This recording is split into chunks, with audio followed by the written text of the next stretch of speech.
Good afternoon.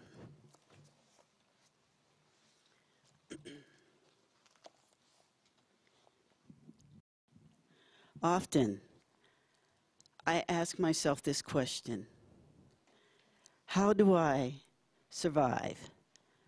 How do I keep going? My father suffers from bipolar disorder. My mother suffers mental illness. However, she was never clinically diagnosed. Most certainly, each of them suffers from post-traumatic stress disorder. Obviously, my life is shaped immeasurably by their lives. I carry the genetic coding they both have. Neither of my parents were treated for their illnesses. They are now both living in the 8th decade of their lives. Their illness manifested before my eyes dramatically on a day-to-day basis. I lived a tragic childhood as I was the recipient of much of the outcry of their illnesses. Father had uncontrollable rages, both verbal and physical. I recall one evening when he walked across the room, grabbed the back of my head as I sat at the table, and slammed my head on the table. One day, he slammed me against a wall and punched me with his fist. In another incident, he dragged me across a room, throwing me across a chair, and whipped me with branches from a tree. And sometimes he beat me with a belt. My sisters and brothers also are emotionally worn, deeply wounded by the abuses and lack of care they knew. I attended college in 1973, and one January day, I attempted suicide. I was rescued by the dorm manager, whom I managed to get to, barely conscious. I was rushed by ambulance to the hospital, and later I learned I had been in a coma for 6 days. I was sent home and told I was a troubled kid. Consequently, I began a journey of disassociation to reality. This is how it began. At the age of 5 years old, I was raped. I never told my mother or father. And after the rape, I walked into the house, past the kitchen where my mother was preparing to serve dinner. I went into the bathroom, passing my siblings and father, who sat at the table. I washed away the signs of the rape, scrubbing my skin until it hurt. I went to the dining room and sat at the table.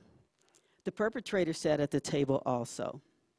I ate dinner, chewing on a dinner roll, eating mashed potatoes, holding on with the smell of peach cobbler calming my senses.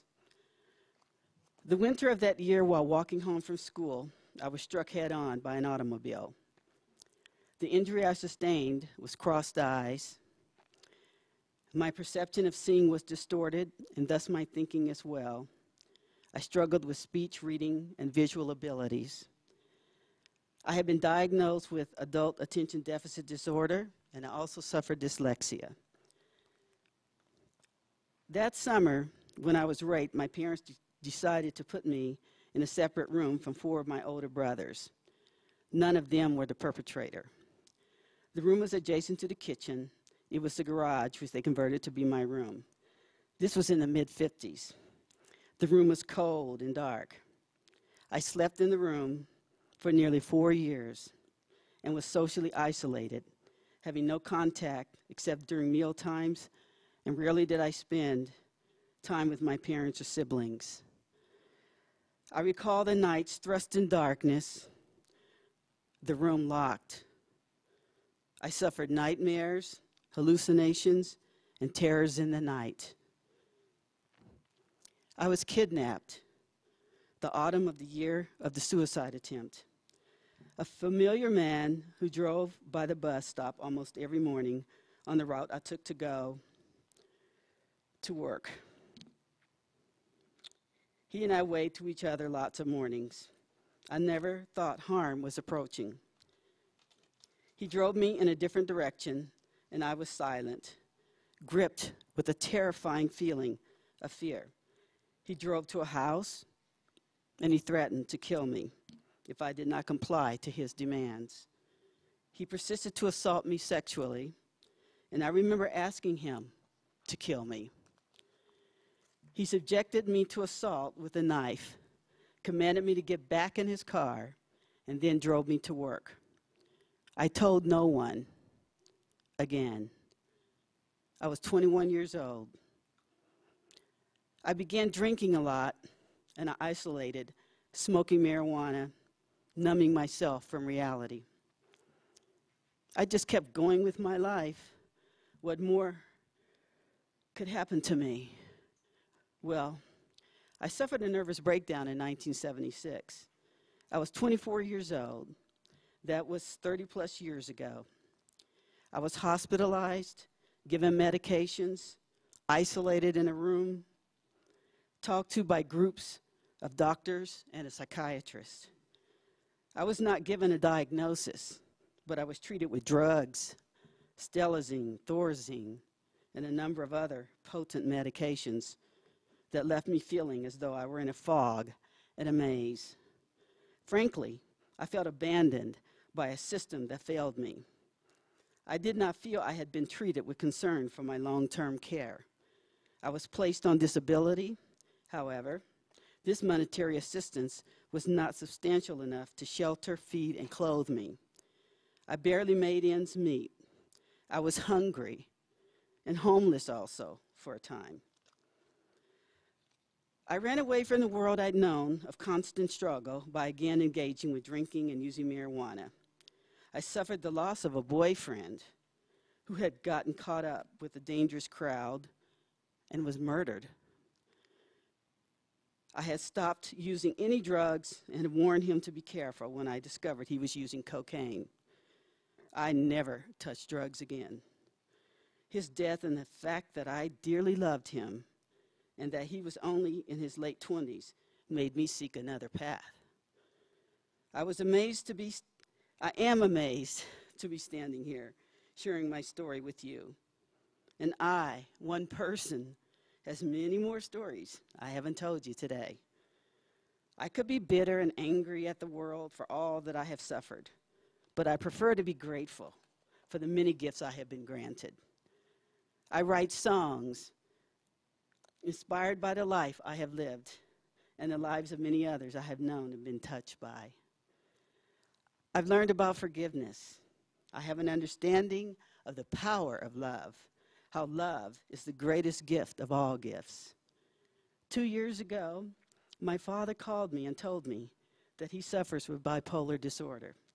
And most important, he apologized to me for what I suffered as a child. He explained to me that his father had known mental illness. Schizophrenia is suffered by 2 brothers of mine, and a cousin and an aunt.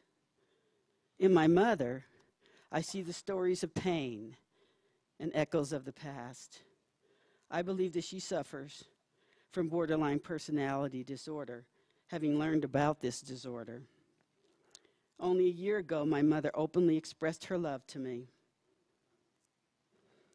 She suffered an enormous challenge, having brought 17 children into this world, and having suffered much else in her life. She did the best she could with what knowledge she had. I admire her for her perseverance and determination to support my siblings and for her devotion to my father. I wish fair and equal mental health care had been available for my parents and for myself when I was younger. In my culture, there is a saying, a mind is a terrible thing to waste. Indeed, no human being deserves to suffer lack of care and treatment for mental health care. You, I ask, what can you do to make a difference in the lives of the people you serve? I am in treatment now with a caring and compassionate psychiatrist and a caring and compassionate therapist. I can testify that they are passionate about what they do every day to help others to live, not just to survive, but to live their lives as completely as possible. I am safe in their care, and I appreciate this because now I can live my life experiencing peace and joy I never thought was possible. Now, I'm going to sing a song that I wrote.